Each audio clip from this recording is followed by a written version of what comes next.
بسم اللہ الرحمن الرحیم الحمد للہ الرحمن الرحیم مالک ایاک نعبد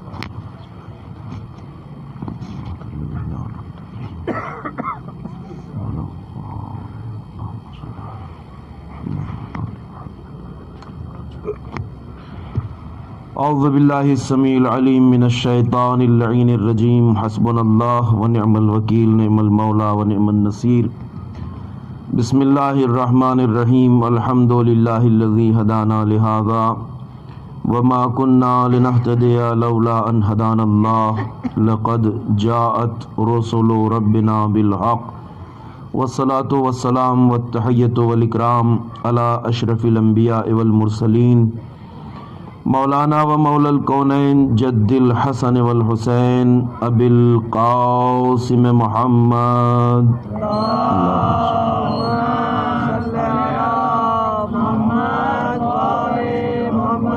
وعلى آلہ الطیبین الطاہرین المعصومین المظلومین الذین اذهب اللہ عنہم الرجس وطہرہم تطہیرا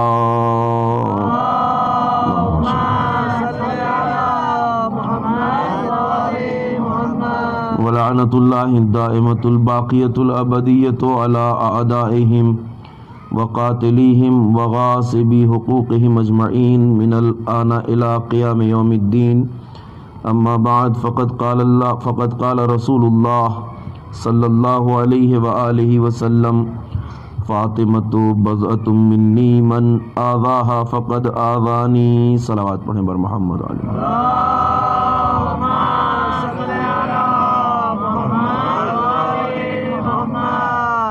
عزیزان محترم اور بزرگان گرامی قدر، حدیث مبارکہ جو سرنامہ سخن ہے پیغمبر اکرم کی مشہور و معروف حدیث ہے، جس میں آپ نے ارشاد فرمایا فاطمہ میرا جز ہے، فاطمہ میرا ٹکڑا ہے۔ جس نے فاطمہ کو اذیت پہنچائی، جس نے فاطمہ کو تکلیف پہنچائی، اس نے مجھے تکلیف پہنچائی، مجھے اذیت پہنچائی، اور یقیناً جو پیغمبر اکرم کے لیے باعث اذیت اور تکلیف ہے وہ اللہ رب العزت کے لیے باعث اذیت اور تکلیف ہے، یعنی فاطمہ کو تکلیف پہنچانا اللہ اور اس کے رسول کو اذیت پہنچانا ہے۔ فاطمہ جزء رسالت ہیں، فاطمہ جزء رسالت مآب ہیں۔ اسی بنیاد پر ہم یہ بات کہہ سکتے ہیں کہ بعد پیغمبر سیدہ عالمیان جو مختصر مدت اس دنیا میں رہیں، بعض روایات کے مطابق 75 دن، بعض روایات کے مطابق 95 دن، زیادہ سے زیادہ اس مختصر مدت میں شہزادی کائنات نے جو فریضہ انجام دیا، جو کارنامہ انجام دیا، جو قیام کیا، جو آواز بلند کی ظلم، ناانصافی اور اس عظیم خیانت کے خلاف، جو قرآن اور تعلیمات پیغمبر یعنی سنت رسالت مآب سے کی گئی تھی، یہ کام فاطمہ زہرا کا جو کام اور کارنامہ ہے وہ جزء رسالت ہونے کی بنیاد پر وہی کام ہے کہ جو کام خود پیغمبر اکرم اگر موجود ہوتے تو انجام دیتے، چونکہ فاطمہ جزء رسالت ہیں، جزء رسالت مآب ہیں۔ تو گویا فاطمہ زہرا نے جو قدم اٹھایا، جو اقدام کیا، جو قیام کیا، یہ کوئی الگ فعل یا امر نہیں ہے، الگ کام نہیں ہے، بلکہ وہی کام ہے جو کار رسالت ہے۔ گویا شہزادی نے جو کام انجام دیا ہے بعد پیغمبر، وہی کار رسالت و نبوت ہے جس کو آپ انجام دے رہی ہیں۔ اس لیے کہ امت کو جس انحراف اور کجروی کے راستے پہ لے جایا جا رہا تھا، اس پر آپ نے آواز احتجاج بلند کی اور رہتی دنیا تک کے لیے اس بات کو واضح کر دیا کہ بعد پیغمبر جو تاریخ اسلام کی مرتب ہوتی ہے اس کو کتنا بھی تبدیل کرنے کی کوشش کی جائے، مگر کردار سیدہ حق و باطل کے درمیان حد فاصل ہے، یعنی فاطمہ کا کردار بتائے گا کہ حق پہ کون ہے، باطل پہ کون ہے۔ اور یہ وہ منزلت ہے سیدہ زہرا کی، یہ وہ قیام ہے سیدہ زہرا کا جس نے قیامت تک کے لیے حق و باطل کے درمیان خط فاصل کھینچ دی ہے۔ اس لیے کہ فاطمہ کا مقام، مرتبہ اور منزلت کتنا عظیم ہے۔ آپ الحمدللہ عاشقان سیدہ زہرا ہیں، عظمت شہزادی کے حوالے سے بیانات آپ ہمیشہ سنتے رہتے ہیں۔ علماء فرماتے ہیں کہ اللہ کی بارگاہ میں، اللہ کی نظر میں شہزادی حضرت فاطمہ زہرا کا مقام اور مرتبہ اور منزلت یہ ہے کہ انسان کو اگر بڑی سے بڑی مصیبت پیش آ جائے، ضرورت یا حاجت پیش آ جائے، تو اللہ کی بارگاہ میں اگر انسان سیدہ زہرا کا واسطہ دے کے دعا کرے گا تو دعا کسی حالت میں رد نہیں ہو سکتی۔ اسے یاد رکھیے گا۔ ہماری زندگی میں مشکلات آتی ہیں، سختیاں آتی ہیں، دشواریاں آتی ہیں، پریشانیاں آتی ہیں، روایات میں تذکرہ ہے، علماء نے اس پہ تاکید کی ہے کہ جو انسان اللہ کی بارگاہ میں شہزادی کا واسطہ دے کے دعا کرے گا اس کی دعا کبھی رد نہیں ہو سکتی ہے۔ ان دعا کے فقروں کی طرف بھی علماء نے توجہ دلائی ہے۔ وہ مشہور جملے ہیں جس کے بارے میں ہوتا ہے الہی بحق زہرا و ابیہا و بعلہا و بنیہا والسر المستودع فیہا بعدد ما احاط بہ علمک۔ یہ کام آنے والی بات ہے، اس لیے میں اس کو شروع بیان میں عرض کر رہا ہوں۔ اگر انسان ان کلمات کے ذریعے اللہ کی بارگاہ میں دعا کرے گا تو دعا رد نہیں ہو سکتی، ہر حال میں قبول ہوگی۔ اے پروردگار تجھے واسطہ فاطمہ زہرا کا، الہی بحق زہرا، پروردگار تجھے حق فاطمہ زہرا کا واسطہ، و ابیہا اور فاطمہ زہرا کے والد گرامی کا واسطہ، و بالہا اور ان کے شوہر نامدار کا واسطہ، و بنیہا اور فاطمہ کے بچوں کا واسطہ، والسر المستودع فیہا۔ یہ ایک عجیب جملہ ہے اس دعا میں، اور پروردگار تجھے اس راز کا واسطہ، اس سر کا واسطہ، اس راز کا واسطہ جو ذات فاطمہ میں پوشیدہ ہے۔ سیدہ زہرا کی شخصیت میں سر الہی ہے، راز الہی ہے، خود فاطمہ زہرا کا وجود راز الہی ہے، سر الہی ہے۔ پروردگار تجھے اس سر، اس راز کا واسطہ جو فاطمہ زہرا کی ذات میں تو نے رکھا ہے، بے عدد ما احاط بہ علمک، صلوات، اتنی صلوات بھیج پروردگار کہ جس کا احاطہ، جس کی تعداد، جس کے عدد، جس کی کوانٹٹی کو صرف تیرا علم احاطہ کر سکتا ہے۔ یہ وہ دعا ہے جس کی مقبولیت کی طرف علماء نے اشارہ فرمایا۔ ایک صلوات پڑھیے بر محمد و آل محمد۔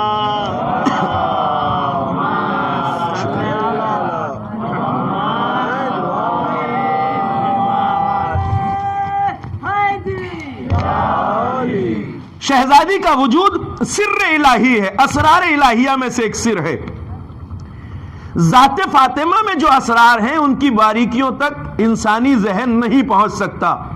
میں اپنے جوانوں اور بچوں سے یہ بات بھی گزارش کر دوں، بزرگ یقینی طور پہ جانتے ہوں گے، شہزادی فاطمہ کا وجود سر الہی ہے، راز الہی ہے، اور یہ راز اتنا عظیم اور گہرا ہے جس کی گہرائی تک کوئی پہنچ نہیں سکتا ہے۔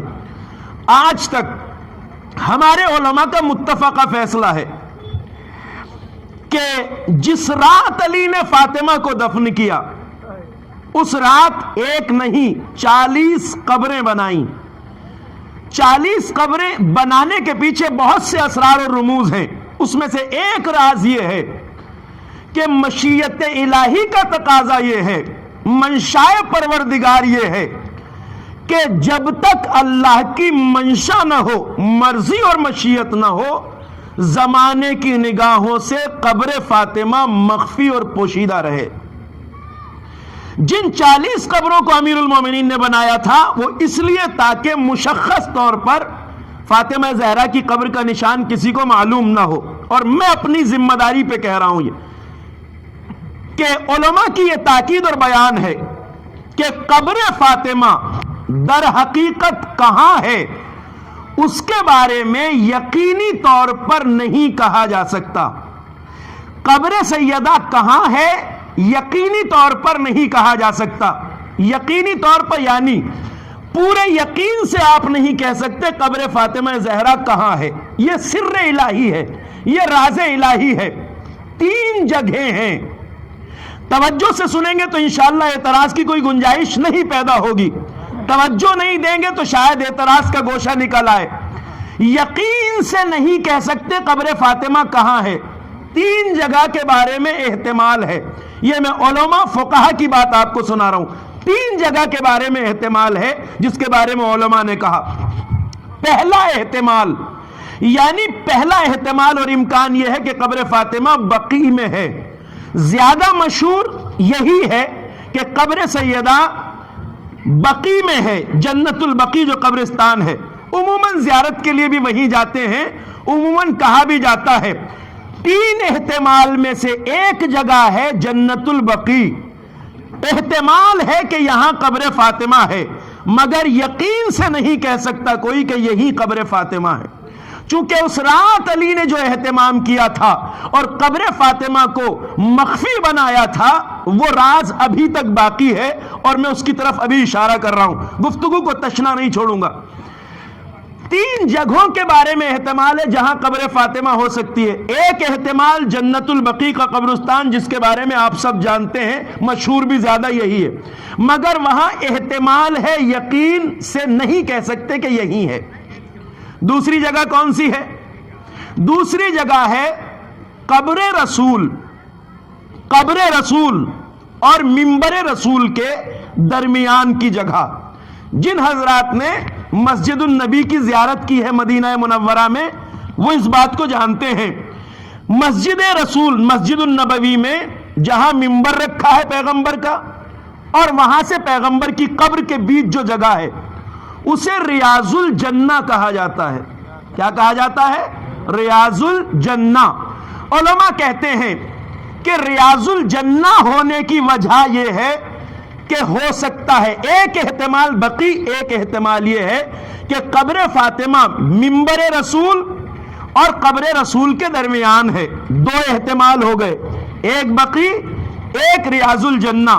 یہ اس لیے کہا جاتا ہے کہ پیغمبر اکرم کی یہ حدیث ہے, اِنَّ بَيْنَ قَبْرِي وَمِنْبَرِي رَوْضَةٌ مِّن رِيَاضِ الْجَنَّةِ. بے شک میرے منبر اور میری قبر کے درمیان کی جگہ پر جنت کے باغات میں سے ایک باغ ہے, ایک باغ بہشت ہے. علماء کہتے ہیں کہ ممکن ہے یہ اشارہ ہو قبر سیدہ کی طرف.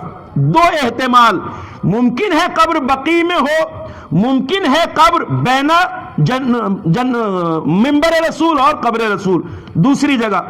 تیسری جگہ کے بارے میں علماء کہتے ہیں کہ تیسرا احتمال یہ ہے کہ علی نے اس رات فاطمہ کو اسی حجرے میں دفن کیا تھا جہاں آپ نے فاطمہ کو غسل دیا تھا.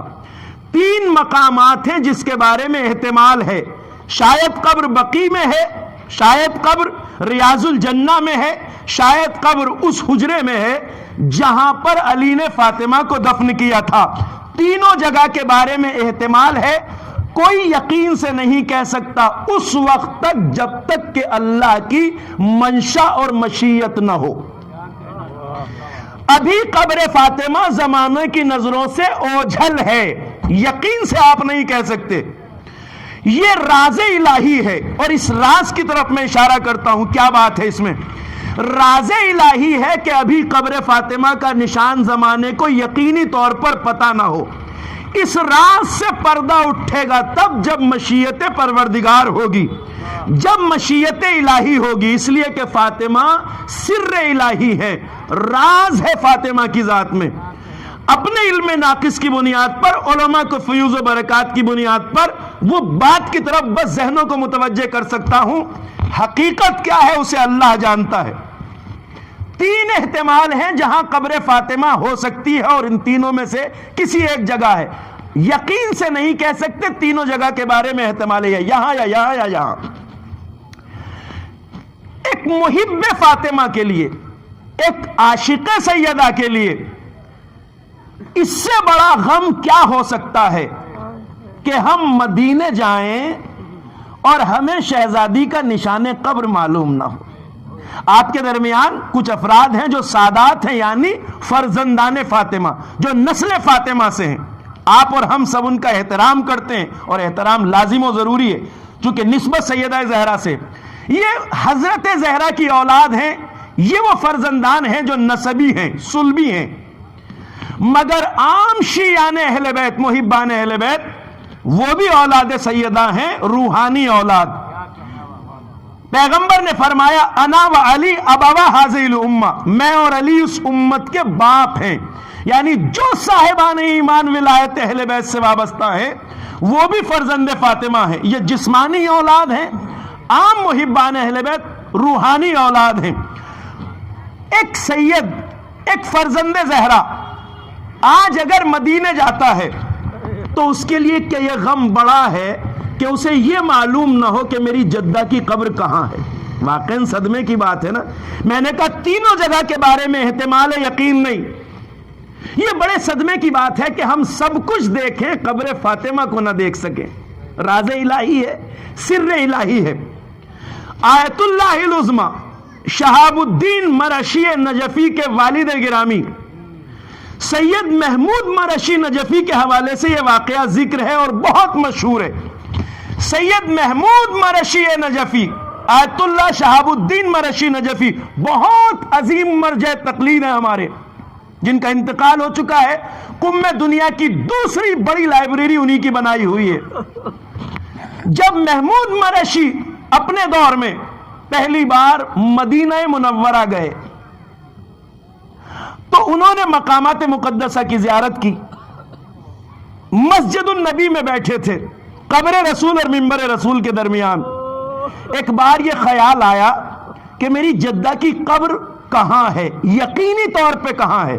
تینوں جگہ کے بارے میں احتمال ہے مگر ہے تو کسی ایک جگہ۔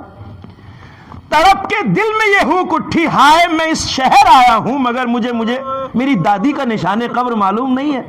تڑپ گئے، اور اس تڑپ کے بعد امام سے فریاد کی، مولا مجھے بتائیے میری جدہ کی قبر کہاں ہے؟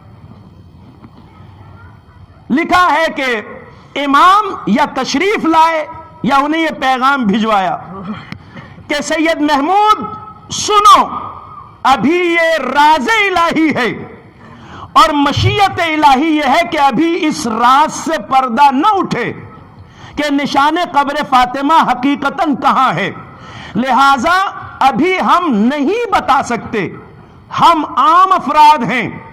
سید محمود مرشی عالم دین و شریعت تھے، ایک اتنے عظیم شخصیت کو بھی ابھی مصلحت نہیں ہے کہ بتایا جائے قبر نشان فاطمہ کہاں ہے۔ حکم ہوا کہ ابھی مشیت الہی جب تک نہ ہو زمانے کو قبر فاطمہ کا نشان نہیں بتایا جا سکتا۔ سنو، جب تمہارے دل میں، اللہ اکبر، اس کو بھی سن لیجئے گا، پروردگار آپ سب کو زیارات مقامات مقدسہ سے مشرف فرمائے۔ کہا سید محمود، جب تمہارے دل میں قبر فاطمہ کی زیارت کا شوق کروٹیں لے تو قم میں معصومہ قم کے روزے کی زیارت کر لینا، اس لیے کہ ان کی زیارت کا ثواب قبر فاطمہ کی زیارت کے جیسا ہے۔ ایک صلوات پڑھیے بر محمد و آل محمد۔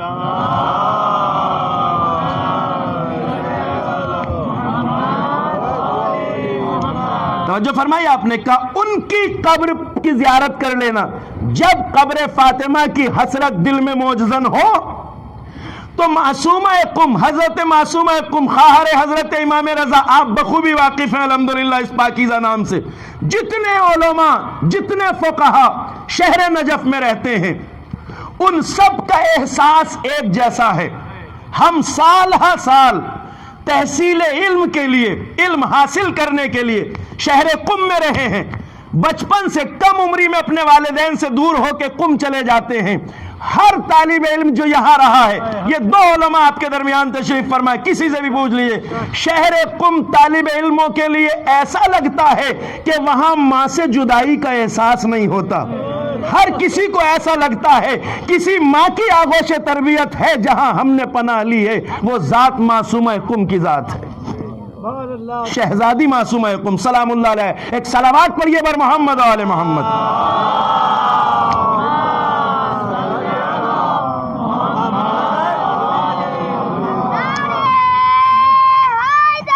یا تو اب عزیزو آپ کی یہ بات میں نے وضاحت کافی کر دی ہے اس بات کی.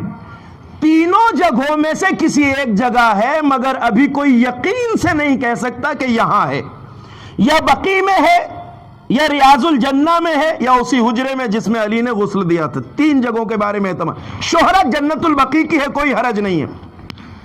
اب میں آپ کے ذہنوں کو ایک بات کی طرف متوجہ کروں, اور شاید اس درد کو اگر میں آپ تک منتقل کر پاؤں تو یہ میرے بیان کی خوبی ہوگی, اور نہ بیان کر سکوں, نہ پہنچا سکوں ذہن سے, تو میرے الفاظ کی کوئی کمی رہ جائے گی جس کی وجہ سے شاید یہ بات آپ تک نہ پہنچ سکے. چونکہ کوئی درد انسان کے دل و جگر میں ہوتا ہے وہ جو دوسرے تک منتقل کرنا چاہتا ہے. 1400 سال ہو گئے دفن فاطمہ کو, مگر آج تک مشیت الہی کا تقاضا یہ ہے کہ زمانے کو یقینی طور پہ پتہ نہ ہو قبر فاطمہ کہاں ہے. یعنی ابھی اس راز سے پردہ اٹھے, یہ مشیت الہی نہیں ہے, سر الہی ہے, راز ہے اس میں مشیت پروردگار کا. اور اس راز کے پیچھے کیا سبب ہو سکتا ہے یہ تو رب کریم جانے, مگر کچھ چیزوں سے ہمیں تجزیہ کرنا چاہیے.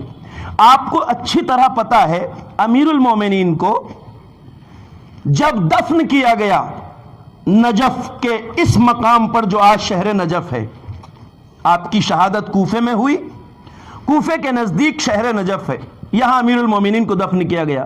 آپ سب اچھی طرح جانتے ہیں 100 سال تک اللہ کی مشیت یہ رہی کہ امیر المومنین کو کہاں دفن کیا گیا ہے آپ کی قبر راز رہے. آپ کو پتا ہے اچھی طرح 100 سال تک, ابھی یہ 1400 سال گزرے ہیں, قبر امیر المومنین 100 سال تک مخفی رہی. جب حضرت کو دفن کیا گیا تو دفن کے بعد 100 سال تک زمانے والوں کو یہ پتا نہیں تھا کہ علی کو کہاں دفن کیا گیا ہے. 100 سال تک خبر نہیں تھی. اب وہ کس طرح آشکار ہوئی وہ واقعات ہیں اپنی جگہ پر. میں جو بات آپ سے کہنا چاہتا ہوں وہ یہ ہے کہ امیر المومنین جیسی ذات کو جب دفن کیا گیا 1 صدی تک اللہ کی مشیت یہ تھی کہ زمانے والوں کی نظروں سے قبر علی مخفی رہے, کسی کو پتہ نہ ہو کہاں دفن کیا ہے علی کو. اس کا راز کیا تھا؟ اب میں آپ کے ذہنوں کو بڑے احتیاط سے اس بات کی طرف لانا چاہتا ہوں جو کہنا چاہ رہا ہوں. اس کا راز کیا تھا؟ بہت سے علماء نے اس راز کی طرف جب گفتگو کی ہے تو فرمایا ہے کہ اس کے بہت سے اسرار اور راز میں سے ایک راز یہ شاید تھا کہ اللہ نے جیسے چاہنے والے علی کو دیے تھے, جیسے چاہنے والے علی کو دیے تھے. علی کے چاہنے والوں کا کردار آپ کو پتا ہے, دار و رسن پہ چڑھ گئے, زبانیں کٹ گئیں, بچے ذبح ہو گئے, اولادیں قتل کر دی گئیں, مگر علی کی محبت کے راستے سے قدم نہیں ہٹایا. علی کے چاہنے والے ایسے چاہنے والے تھے اور آج بھی ہیں. 1400 سال بعد بھی ہماری نسلیں, ہمارے بچے, ہمارا گھر قربان عشق علی پر. علی کے چاہنے والے ایسے بھی تھے جنہوں نے گھر لٹا دیے, گلے کٹا دیے, زبانیں کٹا دی, مگر علی کے عشق کو نہیں چھوڑا.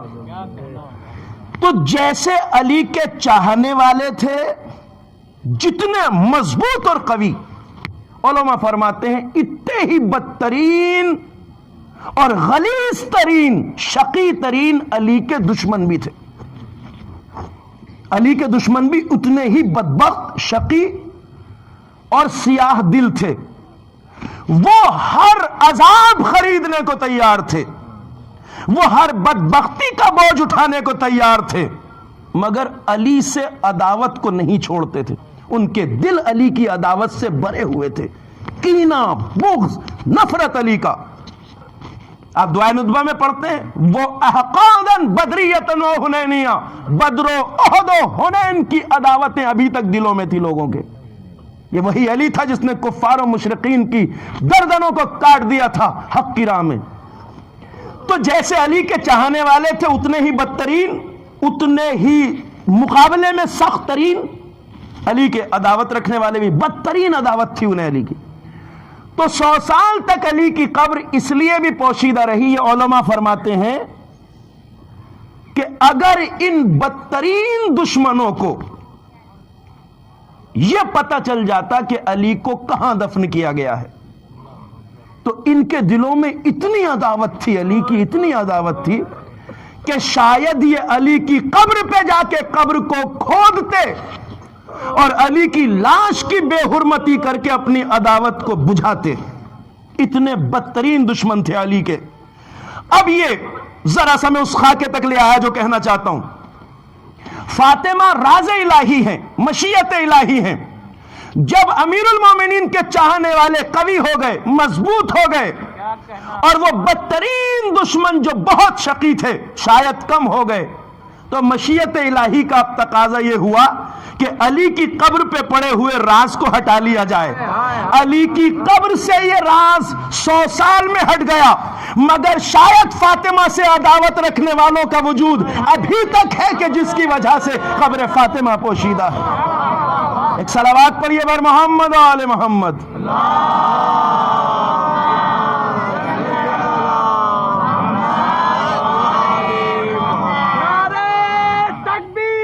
اللہ نعرہ تکبیر، اللہ نعرہ رسالت، یا رسول اللہ، نعرہ حیدری. یا امام زمان سلامتی، امام زمان مولانا موصوف کی سلامتی کے لیے بآواز بلند صلوات. جزاک اللہ، جزاک اللہ. میں کوشش میں نے کی وہ بات آپ تک پہنچ جائے. شاید ابھی تک فاطمہ سے بدترین عداوت رکھنے والوں کا وجود کائنات میں ہے، اور اللہ فاطمہ کے بارے میں اتنا حساس ہے رب کریم، کیونکہ فاطمہ عصمت الہیہ کا نام ہے، فاطمہ صدیقہ کبریٰ کا نام ہے. مشیت الہی، شاید قدرت سب کچھ برداشت کر سکتی ہے مگر فاطمہ کی قبر کی بے حرمتی کو برداشت نہیں کر سکتی. آپ جانتے ہیں آج تک ان پاکیزہ شہر مکہ و مدینہ پر کیسے ظالموں کا قبضہ ہے. شاید مشیت الہی یہ برداشت نہیں کرنا چاہتی کہ کوئی ذرہ برابر بے حرمتی قبر فاطمہ کی کرے. آپ سمجھتے ہیں کہ کیا ایسے دور میں فاطمہ سے عداوت رکھنے والوں کا وجود ختم ہو گیا؟ نہیں صاحب. فاطمہ اس ذات گرامی کا نام ہے جس کے دل میں ذرہ برابر منبر پہ کہہ رہا ہوں احادیث کی روشنی میں پوری ذمہ داری سے، جس کے دل میں بال کی نوک کی برابر فاطمہ کی محبت ہوگی، قسم خدا کی وہ جہنم میں جا نہیں سکتا. اور جس کے دل میں فاطمہ کی عداوت ہے وہ بہشت کی خوشبو پا نہیں سکتا. ملاک ہے فاطمہ کی محبت، عشق فاطمہ میں یار.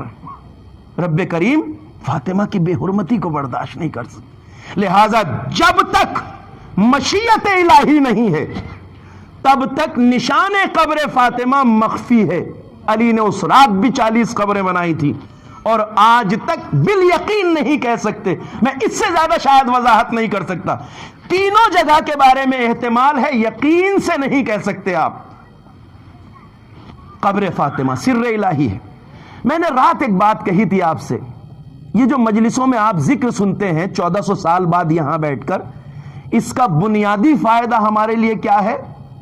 اس کا بنیادی فائدہ یہ ہے کہ کل کے حالات کو سنتے جاؤ، اپنے زمانے کے حالات پہ نظر رکھو. ایسا نہ ہو کہ جو کل ہو چکا ہے وہ تمہارے زمانے میں بھی ہو رہا ہو اور تمہیں خبر نہ ہو. کیونکہ کل والے جس طرح منزل امتحان میں تھے، ہر دور کے انسانوں کا امتحان ہوتا ہے، ان کے ایمان کا، ان کی بیداری کا، ان کی بصیرت کا. ہر انسان منزل امتحان میں. ہاں حالات کا رنگ بدل سکتا ہے، شکل بدل سکتی ہے، طریقہ بدل سکتا ہے، مگر حالات وہی ہیں. ان 3-4 دن کی مجلسوں میں اور ابھی اور جو مجالس ہوں گی آپ اس میں سنیں گے، کل پورا شہر خاموش تھا. فاطمہ کے دروازے پر لوگ آگ اور لکڑیاں لے کے آ گئے. ہمیں اس تاریخ سے کیا سیکھنا ہے؟ اگر کسی مظلوم کا گھر جلایا جا رہا ہو تو خاموش نہیں بیٹھنا ہے، بلکہ حق کا ساتھ دینے کے لیے گھر سے باہر نکلنا ہے۔ اگر خاموش بیٹھ گئے تو ہمارا شمار بھی مجرموں میں ہوگا، کیونکہ بستر شہادت پر وہ ذات جو ہمارے ایمان کا مرکز ہے، امیر المومنین حضرت علی ابن ابی طالب علیہ السلام،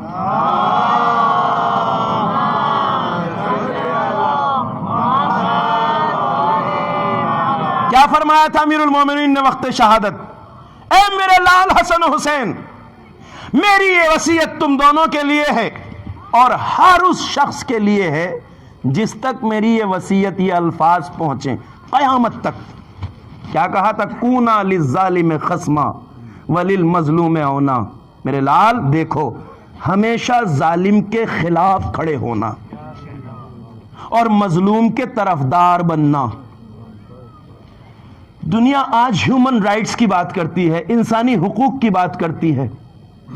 انسانی حقوق کا جو سبق اہل بیت نے دیا ہے نا، اس کی مثال کوئی نہیں پیش کر سکتا۔ یہ نہیں کہا کہ وہ ظالم کون ہو، یہ نہیں کہا کہ وہ مظلوم کون ہو، یہ مت دیکھو کہ ظالم کافر ہے، دشمن ہے، مظلوم تمہاری قوم کا ہے، مذہب کا ہے، نہیں، بس اتنا کہا ظالم کے خلاف کھڑے ہونا، مظلوم کے ساتھ کھڑے ہونا۔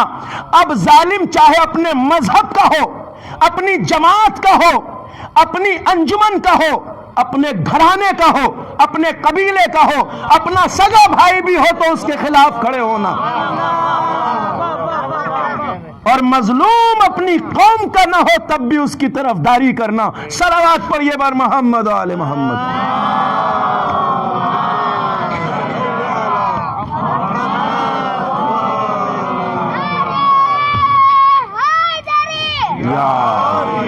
کونا للظالم خصما، ظالم کے مخالف رہنا، مظلوم کے طرفدار۔ امیر المومنین کے شیعہ ہیں ہم، تو ہمیں ان تعلیمات کو اپنے وجود میں، اپنے کردار میں جگہ دینی ہوگی۔ ہم کیا کرتے ہیں مخالفت اور ساتھ دینے میں کسی کا؟ ہم یہ دیکھتے ہیں کہ کون ہے، ہم یہ دیکھتے ہیں یار یہ تو ہماری پارٹی کا ہے، یہ تو ہمارا خاندانی ہے، یہ ہماری خالہ کا بیٹا ہے، وہ ہمارے چچا کا بیٹا ہے۔ انصاف یہ نہیں ہے، انصاف یہ ہے کہ پہلے دیکھو ظالم کون ہے، مظلوم کون ہے، صحیح کون ہے، غلط کون ہے۔ جس دن اس معیار کو اپنا لوگے کہ جو غلط ہے اس کی غلطی کے خلاف آواز اٹھاؤ اور جو مظلوم ہو اس کی طرفداری کرو، اس دن ہم حقیقی معنی میں شیعہ اہل بیت ہوں گے۔ مگر نہ زبانی دعوے داری سے کچھ نہیں ہوتا ہے۔ عشق علی کا معیار یہ ہے کہ جو غلط راستے، دیکھیں عجیب عجیب بات ہے۔ ایک صلوات پڑھیے ذرا بر محمد آل محمد۔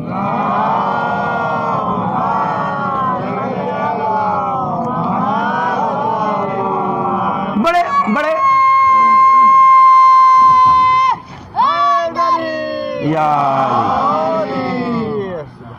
ایک اور صلوات پڑھیے بر محمد آل محمد۔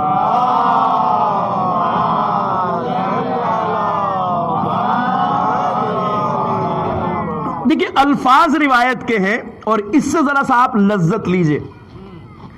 ایک تو امیر المومنین نے فرمایا کونا للظالم خصما وللمظلوم اونا، ہمیشہ مظلوم کے طرفدار رہنا، ظالم کے مخالف رہنا۔ ایک تو یہ حدیث ہے۔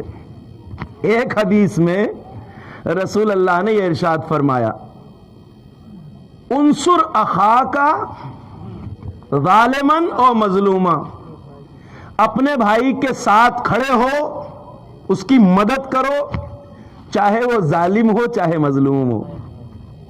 اب اس روایت کو جب آپ پڑھیں گے تو دونوں میں زمین آسمان کا فرق ہے، تضاد ہے، ٹکراؤ ہے نہیں۔ فرمایا اپنے بھائی کی مدد کرو چاہے وہ ظالم ہو یا مظلوم ہو۔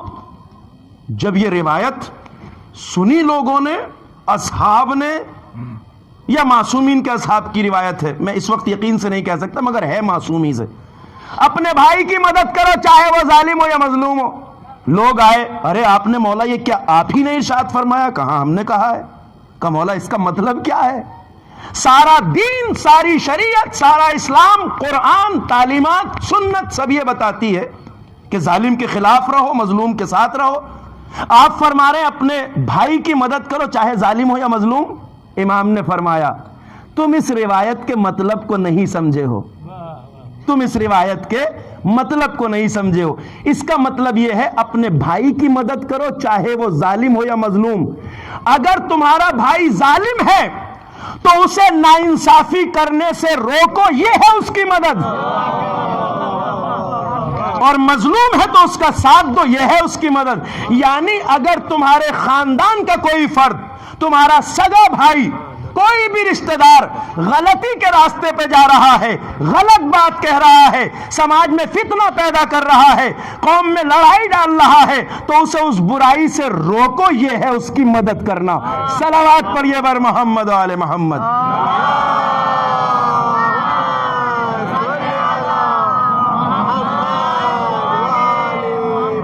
تو واضح ہوا مطلب یہ ہے کہ اگر بھائی ظلم کر رہا ہے، ہماری پارٹی کا آدمی کوئی ظلم کر رہا ہے، غلط راستے پہ جا رہا ہے، اسے اس راستے سے روکو، یہ ہے اس کی مدد. انصر اخاک، اپنے بھائی کی مدد کرو. کس میں؟ ظلم سے بچاؤ، ناانصافی سے بچاؤ، غلط بات کہنے سے بچاؤ، روکو اسے، یہ ہے اس کی مدد. مدد کیا ہے؟ چونکہ ناانصافی کے راستے پہ جائے گا تو کل قیامت میں اس کو حساب دینا سخت ہوگا. آج آپ نے روک دیا تو اس سے بڑی مدد کیا ہو سکتی ہے؟ ہمیں کردار معصومین کو سمجھنے کی ضرورت ہے اور اس پہ عمل کرنے کی ضرورت ہے. میں نے عرض کیا کہ جو حالات کل پیش آئے ہیں وہ کم و بیش ہر دور میں چلتے ہیں، بس آنکھیں کھلی رکھنے کی ضرورت ہے. اسی کل یا پرسوں کی مجلس میں کچھ ایسے بزرگ تھے، اور شاید آج بھی ہوں، میں شکل بھول گیا ہوں. میں نے چند سال پہلے احمد آباد میں بھاؤ نگر میں عشرہ پڑھا تھا، امبا چوک کا. انہوں نے مجھے ایک بات یاد دلائی، چونکہ اس زمانے میں وہ حالات چل رہے تھے تو میں نے وہ پڑھا تھا، لیکن آج میں اس موضوع کے اعتبار سے بات کہہ رہا ہوں. ہم جس ذکر کو سن رہے ہیں اس مجلس میں آ کے، فاطمہ کا دروازہ جلا، مدینہ خاموش تھا. یہ مدینے والے خوف کی چادر اوڑھ کے سو گئے، کسی نے فاطمہ کا ساتھ نہیں دیا. یہ سارے تاریخ کی نظر میں مجرم ہیں یا نہیں؟ مجرم ہیں. قابل لعنت ہیں یا نہیں؟ قابل لعنت ہیں. قابل مذمت ہیں یا نہیں؟ قابل مذمت ہیں. روز قیامت ان کو حساب دینا ہوگا اپنے اس جرم کا کہ وہ خاموش کیوں رہے. فاطمہ کے دروازے پر لوگ آگ اور لکڑیاں لے کے آ گئے. مگر میں آپ سے کہتا ہوں، اگر آنکھیں کھلی رکھیں تو آپ دیکھیں گے جو کل مدینے میں ہوا تھا وہ ہمارے اس دور میں بھی ہونے جا رہا تھا. ہمارے اس دور میں بھی ہونے جا رہا تھا. اور میں اسی لیے اپنے جوانوں سے کہتا ہوں، میرا یہ میسیج ہمیشہ کے لیے یاد رکھنا، مجلس عزا پہ آؤ، مجلس عزا کے فرش پہ آؤ تو اپنے ذہن کو بیدار رکھو. بیدار کا مطلب یہ ہے کہ وہ آدمی جو حالات سے، اپنے وقت کے حالات سے واقف نہ ہو، وہ مجلس عزا کا حق ادا کر نہیں سکتا. لہذا جاگتے رہو. مطلب کیا ہے؟ جاگتے رہو. نظر رکھو دنیا میں ہو کیا رہا ہے، نظر رکھو کیا چل رہا ہے، نظر رکھو کہاں کیا ہو رہا ہے. اس لیے کہ جس کی نظر میں حالات ہوں گے وہی تو اسٹینڈ لے گا. جسے پتہ ہی نہ ہو کیا ہو رہا ہے تو وہ اسٹینڈ کیسے لے گا، موقف کیسے لے گا؟ اور اسٹینڈ ہی طے کرتا ہے کہ ہم نجات پائیں گے یا نہیں. میں ان حالات کی طرف، ان بزرگ کا شکریہ جنہوں نے مجھے یہ بات یاد دلائی تھی بھاؤ نگر کی. اس زمانے میں وہ حالات چل رہے کہ جب داعش کی سیاہ آندھی اٹھی تھی اور انہوں نے سیریا کے اوپر قبضہ کر لیا تھا، 70% عراق پہ قبضہ کر لیا تھا.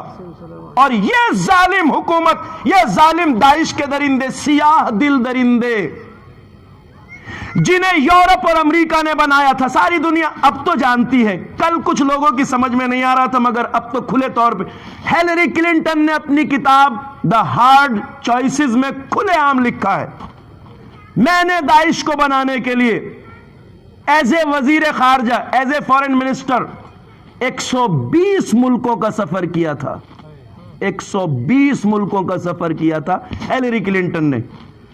یعنی 120 ملکوں سے سیاہ دل درندے بدترین لوگوں کو جمع کر کے داعش میں بھرتی کیا گیا تھا. ایسے ایسے سیاہ دل جلاد کہ جن کا گزر جہاں سے ہوا انہوں نے تباہیاں مچا دیں، شہروں کو اجاڑ کے رکھ دیا، ان کے جرائم کو انسانی تاریخ بھول نہیں سکتی. انہوں نے ہم کیسے بھول جائیں اس ننھی سی بچی کو جس کا گلا کاٹ کے سیریا کی سڑک پہ بس اس لیے پھینک دیا گیا کہ یہ آل محمد کے چاہنے والوں کی بچی ہے. ایک چھوٹی سی بچی کے گلے کو کاٹ کے اس کی لاش کو کھوٹی پر گاڑ دیا گیا دیوار سے, جس کا خون زمین تک بہ رہا تھا. اگر جرائم کو ان کے جمع کیا جائے, آج سن کے دل دہل جاتا ہے. سن کے کتنے جرم ہوئے, داعش نے کتنے جسارتیں کی. وہاں الیکٹرک آروں سے انسانوں کی گردنیں کاٹی گئی تھیں. ویڈیو کلپس آج تک موجود ہیں. بے شمار پہ لانا, یہودیت پہ لانا, ظالمین پہ لانا, بے شمار نعرہ حیدری. الیکٹرک آروں سے انسانوں کی گردنیں کاٹی گئی تھی اس دور میں. آپ نے سب دیکھا ہوگا, سوشل میڈیا آ چکا تھا. اونچی بلڈنگوں سے زندہ انسانوں کو زمین پر پھینک کے قتل کیا گیا تھا. لوہے کے پنجروں میں انسانوں کو ایک ساتھ بند کر کے آگ لگائی گئی تھی. داعش کے جرائم کی کوئی انتہا نہیں ہے. میں کہتا ہوں ایسے جرائم ہلاکو اور چنگیز خان کے دور میں بھی نہیں ہوئے تھے جیسے اس متمدن دور میں ہوئے ہیں. سویلائزیشن کی بات کرتی ہے نا دنیا, متمدن دور میں داخل ہو چکی ہے. جتنے جرائم داعش نے کیے اتنے جرائم انسانی تاریخ میں کبھی نہیں ہوئے. ہندے جگر خارا کی ان اولادوں نے کیمرے کے سامنے لاشوں کے سینے چیر کے دل نکال کے چبائے ہیں. تصویریں آج تک موجود ہیں. دل نکال کے چبائے ہیں. ایک گھر میں داخل ہوئے, دسترخوان پہ ماں, باپ, ایک 2 مہینے کا بچہ اور ایک 6 مہینے کی بچی بیٹھی تھی. اس بچی کو اسی دسترخوان پہ ذبح کیا. جب خون سارے کھانے پہ پھیل گیا اس کی گردن سے بہتا ہوا, ان ماں باپ کو وہی خون بھرا کھانا کھانے پہ مجبور کیا گیا. ہلاکو اور چنگیز کے دور میں ایسی بدکاریاں نہیں ہوئی. داعش کے جرائم بے انتہا. سیریا اور عراق کی سڑکوں پہ خون بہ رہا تھا, حکومتیں کانپ رہی تھی داعش سے, دم نکل رہا تھا. دنیا کے ان ممالک کبھی جہاں یہ نہیں پہنچے تھے, پوری دنیا تڑپ رہی تھی. کتنے جرائم ہو رہے ہیں, سب کو اپنی کھال بچانے کی فکر تھی. سرکاریں بے بس تھی ان کے آگے. اور اب میں آپ سے کہہ رہا ہوں اس منبر سے کہ ہمیں کوئی لینا دینا نہیں تھا سیریا کی حکومت سے اور بشار الاسد سے. بشار جانے, داعش جانے, ان عاشقان اہل بیت نے میدان میں قدم کب رکھا؟ زندہ باد, زندہ باد. تب جب حالات پہ نظر تھی اور دیکھ رہے تھے ذمہ داری کیا ہے. اب میں کہہ رہا ہوں احراق در سیدہ فاطمہ کا دروازہ جلانے کا منظر, اور اس منظر کو یاد کیجئے. داعش کے درندے جنہوں نے ہزار سال پرانی مسجدوں کو ڈائنامائٹ لگا کے اڑا دیا تھا. اصحاب رسول کی قبریں روز کھود رہے تھے. اسی زمانے میں حجر ابن عدی جیسے پاکیزہ صحابی کی قبر کھود کر لاش نکال کے لے گئے تھے. اور پھر انہوں نے رخ کیا زینب کبریٰ کے روضے کا. یہ بہت پرانی تاریخ نہیں ہے, ابھی 6-7 سال پہلے کی تاریخ سنا رہا ہوں. اور میں پھر کہہ رہا ہوں جوانوں, اگر حالات کے بارے میں غافل رہے تو کچھ نہیں کر سکتے. بیدار رہنے کی ضرورت ہے. دیکھو حالات کہاں کیا چل رہے ہیں. جو حالات سے واقف ہے وہی اسٹینڈ لے سکتا ہے. داعش جب زینب کے روضے کی طرف بڑھے تو ان کے ہاتھوں میں درباری مفتیوں کے فتوے ٹنگے ہوئے تھے, جس طرح قتل حسین کے فتوے لے کر کربلا میں آئے تھے, اور جن میں کھلے عام لکھا تھا. اور داعش کے درندے علل اعلان یہ کہہ رہے تھے کہ ہم ان قریب زینب کے روضے پہ قبضہ کر کے وہی کریں گے جو اصحاب کی قبروں کے ساتھ کیا ہے ہم نے. وہ روضہ زینب کو جلانے آئے تھے, وہ روضہ زینب کو مٹانے آئے تھے. داعش کے وہ لمبی لمبی داڑھی والے, رنگین داڑھیوں والے چچنیا کے بدکار کھلے عام وائرلیس پر رجس پڑھ رہے تھے. پرانی تاریخ نہیں دوہرا رہا ہوں, آج کی تاریخ دوہرا ہوں. رجس پڑھ رہے تھے, اور ابھی تک زینبیہ کے اطراف کی دیواروں پہ ان کے بعض سلوگن لکھے ہوئے ہیں. اور وہ مائک پر اور وائرلیس پہ کھلے عام کہہ رہے تھے عباس کہاں ہو, آؤ کہ ہم زینب کا روضہ گرانے کے لیے آئے ہیں. منظر وہی تھا نا. جس طرح کل فاطمہ کے دروازے کو جلانے آئے تھے، آج فاطمہ کی بیٹی کا دروازہ جلانے آئے تھے۔ کوئی فرق لگتا ہے آپ کو؟ میں تو نہیں مانتا کوئی فرق ہے۔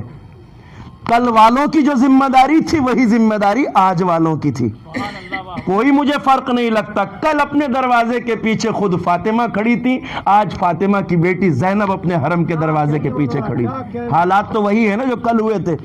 جنہیں خبر نہیں تھی وہ غافل رہ جاتے ہیں، مگر اسی فرش عزا کی گود پہ پلنے والے، مجلس عزا کا بڑا فیض ہے صاحب، اسی فرش عزا کی گود میں پلنے والے جوان،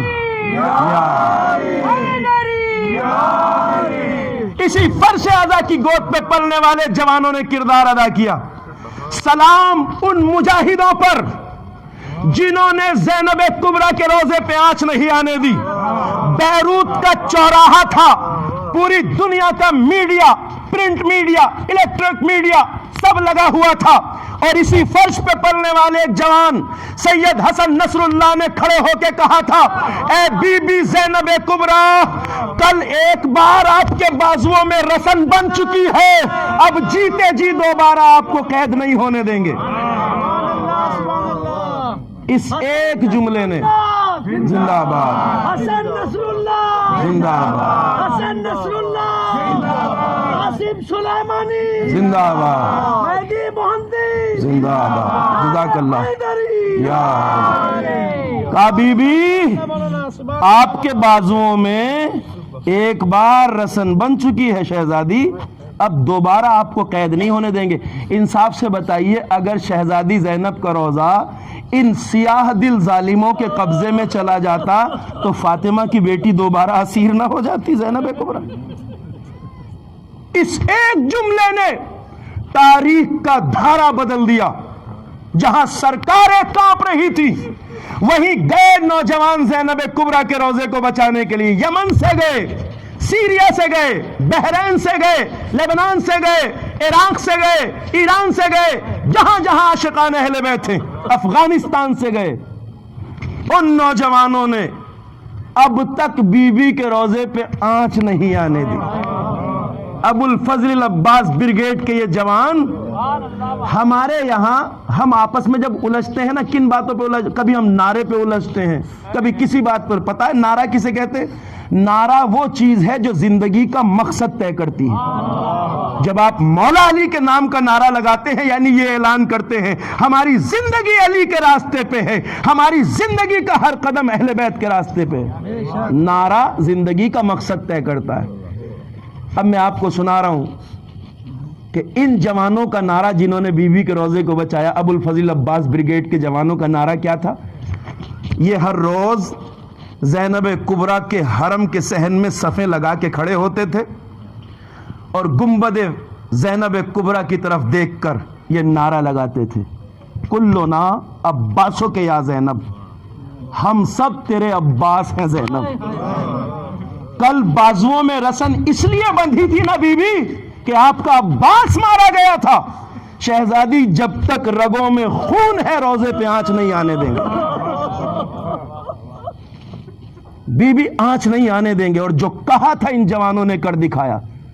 جن داعش کو سرکاریں نہیں روک پائیں، ان حسینی جوانوں نے ان ظالموں کو روک دیا۔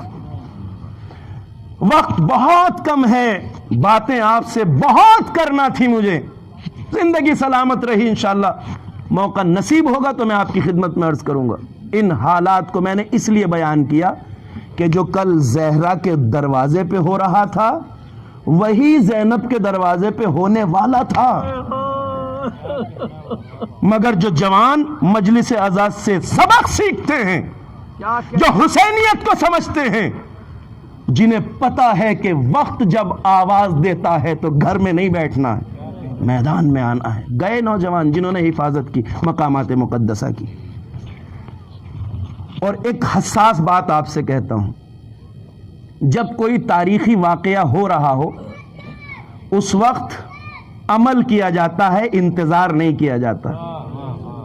میں آپ کی بات نہیں کر رہا، آپ تو الحمدللہ پھر بھی بہت بیدار ہیں، مگر میں اس ہندوستان بھر میں پھیلی ہوئی شیعت اپنی قومی حیثیت سے بات کر رہا ہوں، کسی مخصوص سماج کی نہیں، پوری قوم ہندوستان۔ نہ جانے کتنے ایسے لوگ رہے تھے جنہیں یہ خبریں آ رہی تھیں اور شاید وہ اس انتظار میں بیٹھے تھے کہ خدا نہ خواستہ اگر ایسا کوئی واقعہ ہو گیا تو ہم مجلسیں کر لیں گے، ماتم کر لیں گے، پرسہ دے لیں گے۔ نہیں، ماتم ہم اس لیے کرتے ہیں کہ کل نہیں تھے کربلا میں، اگر ہوتے تو وہاں ماتم نہیں کرنا تھا، وہاں میدان میں آنا تھا۔ آج بھی اگر کوئی یہ سوچ کے بیٹھا ہے کہ خدا نہ خواستہ کچھ ہو جائے گا تو ماتم کر لیں گے، نہیں، ماتم اس پہ کیا جاتا کہ ہم نہیں تھے، اس پہ نہیں کیا جاتا کہ ہم تھے مگر ہم نے کچھ نہیں کیا۔ ہمیں اپنے فریضوں کو سمجھنا ہے۔ جب کوئی تاریخ لکھی جاتی ہے تو اس زمانے کے لوگوں کا کردار بھی لکھا جاتا ہے۔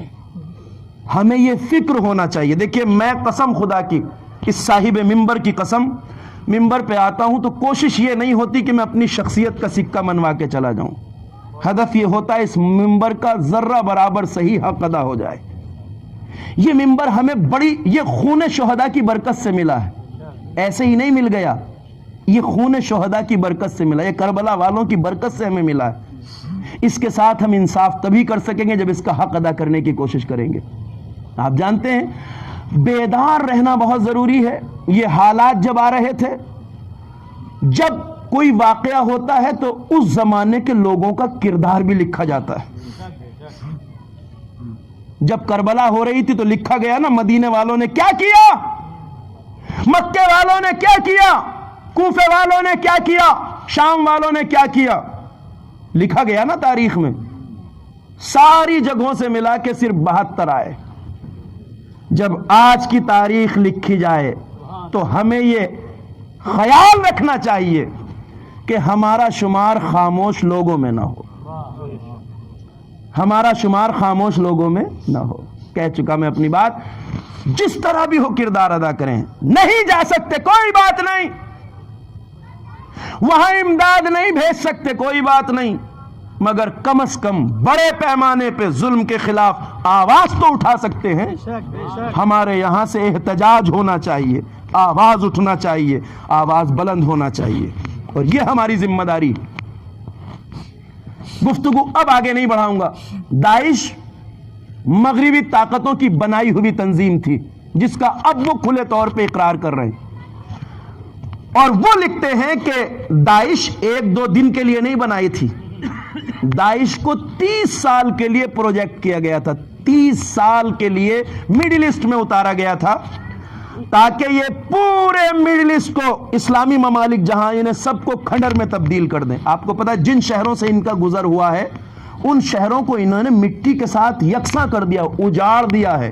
نام تھا دولت اسلامی، اسلامک اسٹیٹ، مگر جو حکومت بنانے آتے ہیں وہ شہروں کو اجاڑتے نہیں، اس لیے کہ اجاڑ دیں گے تو بنانا تو پھر خود ہی ہے نا، حکومت اگر کریں۔ یہ حکومت کرنے نہیں آئے تھے، یہ شہروں کو اجاڑنے آئے تھے، یہ دنیا اسلام کو اجاڑنے آئے تھے۔ 30 سال کے لیے پروجیکٹ کیا گیا تھا انہیں کہ 30 سال تک ان کے ہاتھ کھلے، یہ کتنے بھی گلے کاٹیں، یہ کتنے بھی گھر اجاڑیں، یہ کتنے بھی انسانوں کا ذبح کریں، یہ کتنی بھی جہاد النکاح کی بے شرمیاں کریں، ہیومن رائٹس کی تنظیمیں چپ رہیں گی، انسانی حقوق کے ادارے نہیں بولیں گے، صرف مذمتی بیان دیں گے، کچھ نہیں بگاڑا جائے گا، جو کرنا ہے کرو۔ گلے کٹ رہے تھے محبان اہل بیت کے، دنیا خاموش تھی۔ 30 سال کے لیے اتارا تھا، اور اب وہ یہ دیکھ کے حیران ہیں کہ جنہیں 30 سال کے لیے اتارا تھا وہ 3 سال سے بھی کم عرصے میں ردی کے کاغذ کی طرح توڑ مروڑ کے کوڑے دان میں کیسے پھینک دیے گئے۔ وجود اب ختم ہو گیا ہے نا تقریباً۔ وہ حیران ہیں آج، میں آخری بات کہہ رہا ہوں، وہ آج حیران ہے کہ یہ کیسے ہوا کہ جنہیں 30 سال کے لیے اتارا تھا وہ 3 سال سے بھی کم عرصے میں کوڑے دان میں پھینک دیے گئے۔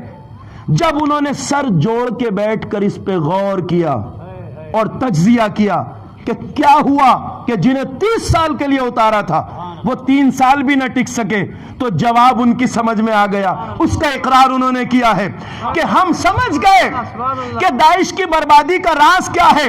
ہم نے سارا پلان بہترین کیا تھا، مگر غلطی یہ ہوئی ہم سے کہ ہم پہلے ہی مرحلے میں ٹکراؤ اس قوم سے ہو گیا جو جینا بھی کربلا سے سیکھتی ہے، مرنا بھی کربلا سے سیکھتی ہے۔ یا علی،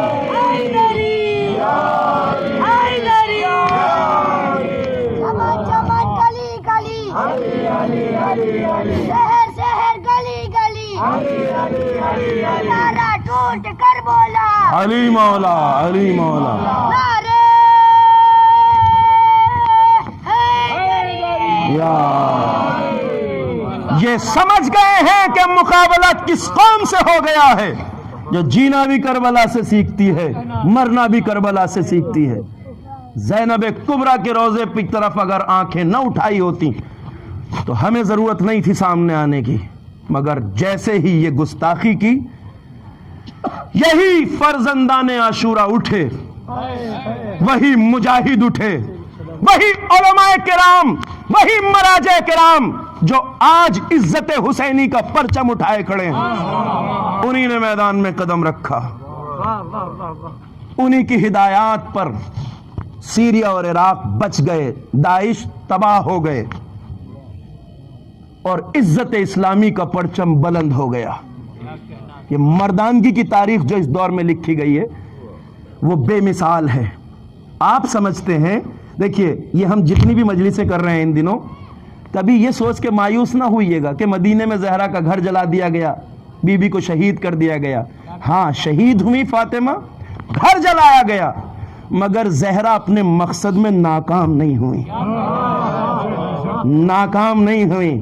اگر زہرا نے عزت اور آزادی کا یہ چراغ مدینے میں نہ جلایا ہوتا تو آج یہ شیعہ قوم دنیا کے نقشے پہ مردانگی کے ساتھ سر اٹھائے نہ کھڑی ہوتی۔ آج دنیا اس عزت کو دیکھ رہی ہے، اس راز عزت کو، واللہ ساری دنیا دیکھ رہی ہے۔ پوری دنیا ظلم حیران ہے اس قوم کے جذبے کو دیکھ کر، ساری دنیا حیران ہے اس قوم کی ہمت کو دیکھ کر۔ کس نے دی یہ طاقت؟ یہ اس تنہا بی بی نے دی ہے جو نظام ظلم کے خلاف کھڑی تھی۔ آج یہ قوم ظلم کے سامنے کھڑی ہے۔ 58 اسلامی ممالک کے ساتھ 58 اسلامک کنٹریاں ہیں، 58 اسلامی ممالک جن کے پاس دولت کی ریل پیل ہے، تیل ہے، پیٹرولیم ہے، کیا نہیں ہے ان کے پاس، طرح طرح کی گیسز ہے، ساری دنیا کی انرجی اللہ نے جن کے قدموں میں ڈال دی ہے۔ اتنے دولت والے ہو کے بھی وہ آج سپر طاقتوں کے قدموں میں غلاموں کی طرح پڑے ہیں، جن کے سامنے زبان نہیں کھول سکتے۔ دنیا حیران ہے۔ 58 اسلامی ممالک، اتنی بڑی دنیا اسلام ساری ذلت کی زندگی گزار رہی ہے، تنہا ایک قوم ہے زمین پر جو آج سپر طاقتوں کی آنکھوں میں آنکھیں ڈال کے بات کرتی ہے، اور یہ وہی قوم ہے جو فرش عزا سے جینے کا سبق سیکھتی ہے، جو راہ حسینی کے متوالی ہے اور عزت حسینی کا پرچم ہاتھ میں۔ کونوا لنا زینا ولا تکونوا لنا شینا۔ مجھے 2 منٹ کا وقت اور دیجئے، گفتگو تمام کر رہا ہوں۔ ہمارے چاہنے والوں، ہمارے لیے باعث عزت بننا، باعث ذلت نہ بننا۔ لوگ پوچھتے ہیں ہم کیسے باعث عزت بنے، باعث ذلت نہ بنے؟ کرداروں میں جھانک کے دیکھیے۔ سیریا اور عراق کے اس مرحلے کا سب سے بڑا مجاہد کون ہے؟ سب سے بڑا مرد میدان کون ہے؟ وہی شہید جس کی شہادت کی دوسری برسی آنے والی ہے، جنرل قاسم سلیمانی۔ جنرل قاسم سلیمانی، آپ میں آج بچہ بچہ اس نام سے واقف ہے۔ سیریا اور عراق کے محاذ پر وہ عظیم کمانڈر جس کا نام سن کے داعش کی پنڈلیاں کانپنے لگتی تھیں، اس کا نام ہے جنرل قاسم سلیمانی۔ اس نے اپنے کردار سے بتایا کہ حسینیت خود کو بچانے کا نام نہیں ہے، حسینیت انسانیت کو بچانے کا نام ہے۔ اس نے عراق میں کردوں کو بچایا جو اہل سنت ہیں، اس نے عراق میں ایزدیوں کو بچایا، زرتشتوں کو بچایا، عیسائیوں کو بچایا، یہودیوں کو بچایا، حتیٰ کہ ہمارے دیش کی 40 ہندو نرسوں کو داعش کے پنجے سے چھڑا کے ہمارے ملک بھیجا۔ یہ ہے انسانیت کی حفاظت۔ یہ نہیں پوچھا کہ تمہارا دھرم کیا ہے، تمہارا مذہب کیا ہے، اسے کہتے ہیں حسینیت۔ حسینیت خود کو بچانے کا نام نہیں ہے، انسانیت کو بچانے کا نام ہے۔ حسین یا زندہ باد، حسین یا زندہ باد، یزید یا مردہ آباد، یزید یا قاسم سلیمانی زندہ باد، مہدی مہندس زندہ باد، قاسم سلیمانی زندہ باد. سن لیجئے، لبیک یا حسین لبیک یا حسین، جزاک اللہ، لبیک یا حسین لبیک یا حسین، جزاک اللہ، لبیک یا مہدی لبیک یا محمد. نعرہ حیدری. اس مجاہد نے سیریا اور عراق میں ہر قوم کے انسانوں کو بچایا ہے. ایزدی، زرتشت، کرد، ترک، عیسائی، یہودی. اور بس میں اپنی گفتگو کے آخری مرحلے میں آ گیا. جب فیجی شہر کو آزاد کرایا جنرل سلیمانی نے، عراق کا ایک چھوٹا سا شہر ہے، وہ پوری زیادہ تر آبادی کرسچنز کی ہے. اس شہر کی، فیجی شہر عراق کا ایک چھوٹا سا شہر ہے. داعش نے قبضہ کر لیا تھا اور بہت ظلم کیے تھے اس شہر میں. عورتوں کی بے حرمتی کی گئی تھی، مردوں کو قتل کیا گیا تھا، جوانوں کو گولیاں مار دی گئی تھی. اس شہر میں داعش نے بڑے جرم کیے تھے. جب اس شہر کو داعش کے چنگل سے جنرل سلیمانی نے چھڑایا، میں نے کہا ہمارے لیے باعث عزت بننا، باعث ذلت نہ بننا. اس کا مطلب کیا ہے؟ جب یہ شہر آزاد ہو گیا، داعش بھاگ کھڑے ہوئے، جنرل سلیمانی اور ان کے جوانوں نے اس شہر میں قدم رکھا، شہر آزاد کرا لیا. تو یہ ہسٹری کا حصہ بن گیا ہے. آخری جملہ ہے میرا. ایک عیسائی بچی نے، نوجوان لڑکی نے، عیسائی کرسچن لڑکی نے چرچ کی دیوار پر ایک جملہ لکھا، ہسٹری کا حصہ بن گیا ہے. چرچ کی دیوار پہ، فیجی شہر کے چرچ کی دیوار پہ ایک عیسائی بچی نے ایک جملہ لکھا. وہ میں آپ کو سنا رہا ہوں، کسے کہتے ہیں عزت کا راستہ. لکھا، اے مریم مقدس، او ہولی مریم، مریم مقدس اپنی قبر میں چین سے سو کہ اب تمہارے مسیح کو دوبارہ کوئی سولی پہ نہیں لٹکا سکتا، کیونکہ فاطمہ زہرا کے بیٹے ہمیں بچانے کے لیے آ گئے ہیں. فاطمہ زہرا کے بیٹے ہمیں بچانے کے لیے آ گئے ہیں. مریم چین سے سو کہ فاطمہ زہرا کے بیٹے ہمیں بچانے کے لیے آ گئے. اسے کہتے ہیں وہ عزت جو اہل بیت ہمیں دینا چاہتے ہیں. سبحان اللہ، سبحان اللہ. مجلس عزا کے فرش پہ ہم آتے ہیں عزاداروں. اور میں آپ کو بتاؤں، جب میں چھوٹا سا تھا اور مجلسوں میں تو ماؤں کی آغوش سے آتے. ہماری ماؤں کو اللہ سلامت رکھے، ہماری بہنوں کو اللہ سلامت رکھے، جو ہمیں اس وقت سے اس فرش عزا پہ لاتی ہیں جب ہمیں شعور بھی نہیں ہوتا. ہماری شعور کی آنکھ اس فرش پہ کھلتی ہے.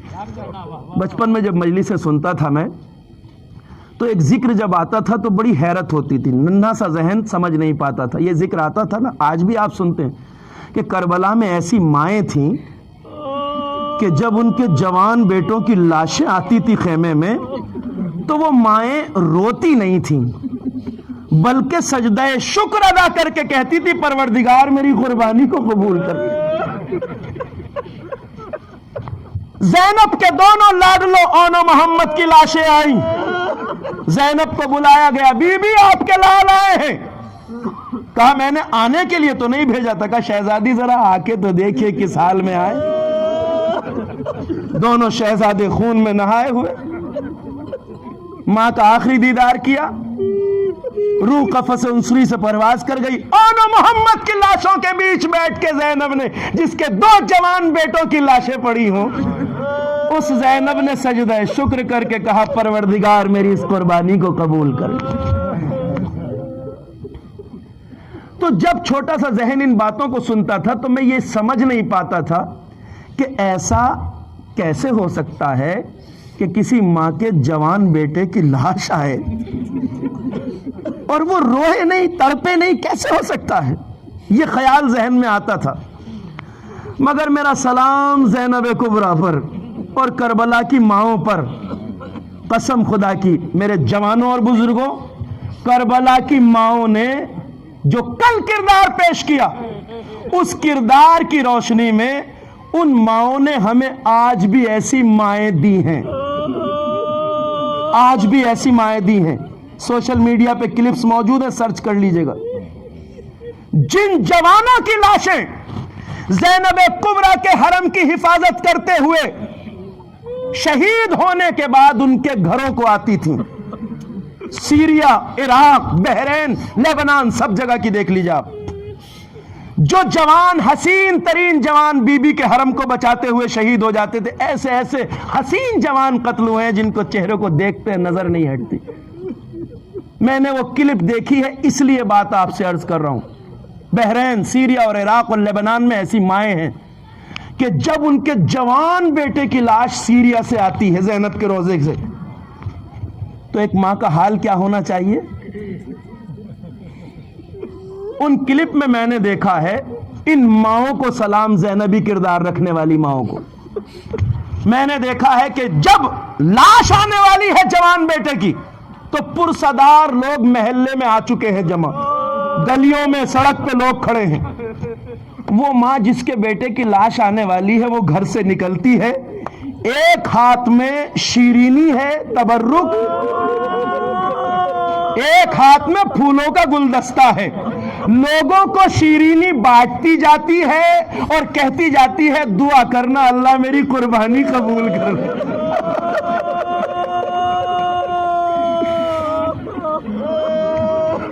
اللہ میری قربانی قبول کر لے. آنکھوں سے نہ دیکھا ہوتا تو نہ کہتا آپ سے.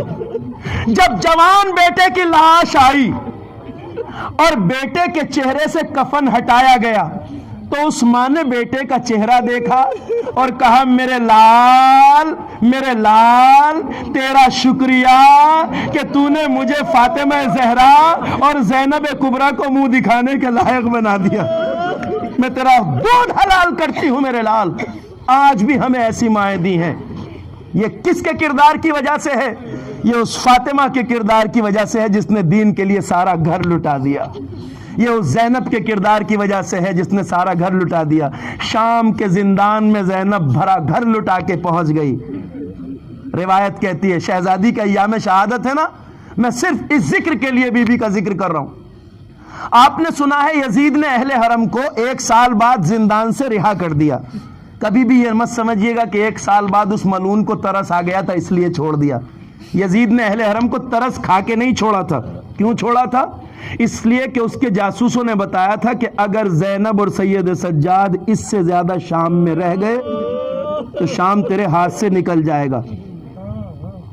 زینب نے بندھے ہوئے ہاتھوں اور برہنہ سر ہوتے ہوئے بھی شام کا نقشہ اپنی تقریروں سے ایسے بدل دیا تھا کہ روایتیں لکھتی ہیں کہ شام کی وہ عورتیں جو 1 سال پہلے زینب کے ننگے سر کا تماشا دیکھنے کے لیے سج دھج کے آئی تھی رنگین کپڑے پہن کے، اب وہ ہر روز زندان کے دروازے پہ کالا لباس پہن کے آتی تھی اور زینب کو بھرے گھر کا پرسہ دیتی. شام بدل رہا تھا، شام بدل رہا تھا. لوگوں کے ذہن تبدیل ہو گئے تھے. سید سجاد کا کردار، زینب کا کردار لوگوں نے دیکھا.